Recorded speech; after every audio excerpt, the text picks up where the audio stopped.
Hello YouTubers, well, making a short video here. I did a cold start on a 2000 Dodge Durango. Want to see, show you a better picture of it, or video of it. This is my 2000 Dodge Durango. I got it real cheap because it had a bunch of things wrong with it when I got it. The back window was smashed out of it. I put a piece of tint over it. And the back hatch is rotted out. Needs some work done to it. I can't believe how badly shit rots out. 2000 Durango and it's already got rust on it.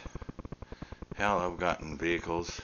My 72 Chevy bodies on that, it's got no rust on it, and the bodywork's never been, it's all still factory.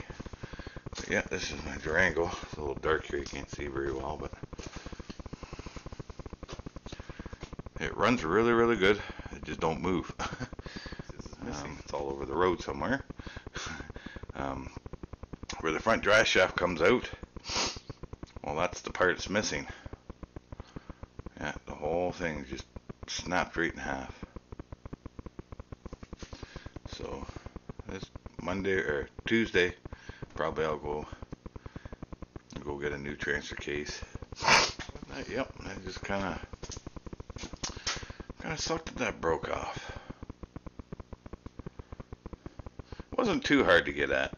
There was only one bolt we had a really hard time trying to get because there was no room between the floor and the transfer case because the exhaust ran down that side, so didn't have much room in there with even with a short wrench.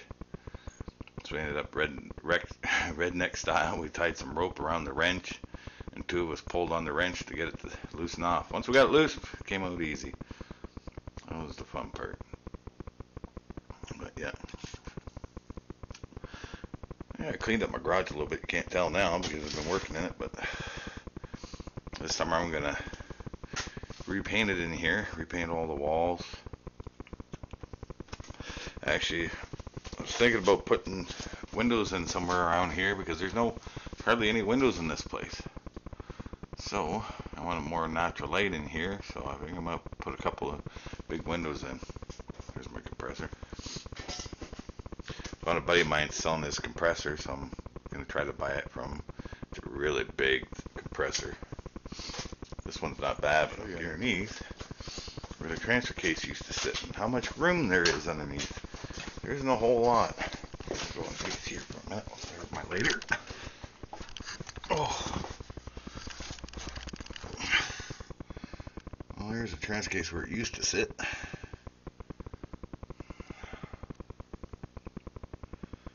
Yeah. Like I said, there's not a whole lot of room in here. Exhaust running down the one side. Yeah, I started to pull these other bolts out because I figured it'll be easier to pull them out that way. But then I found these other ones a lot easier to get at, so now I got to put all these other ones back in. But it wasn't too bad getting it out. I thought it was going to be a real pain in the ass. Only took me, I think, 2 hours to pull the transfer case out. So it wasn't too bad. Hopefully. There we go. Well, and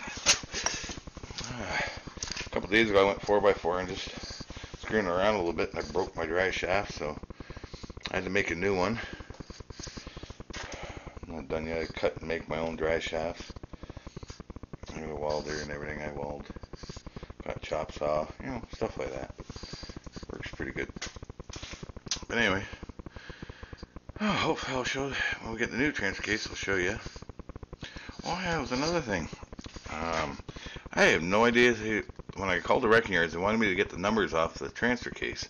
But I can't find any numbers on what's left of the transfer case to know what gearing is. So since we can't find the numbers, might be taking a guess at, what the gearing is. So hopefully we get the right gearing the first time. Yeah, because I think it probably was, I'm not 100% sure where the gearing numbers were on these things, but on Dodges, but it might have been on that piece that's missing. So hopefully we find something.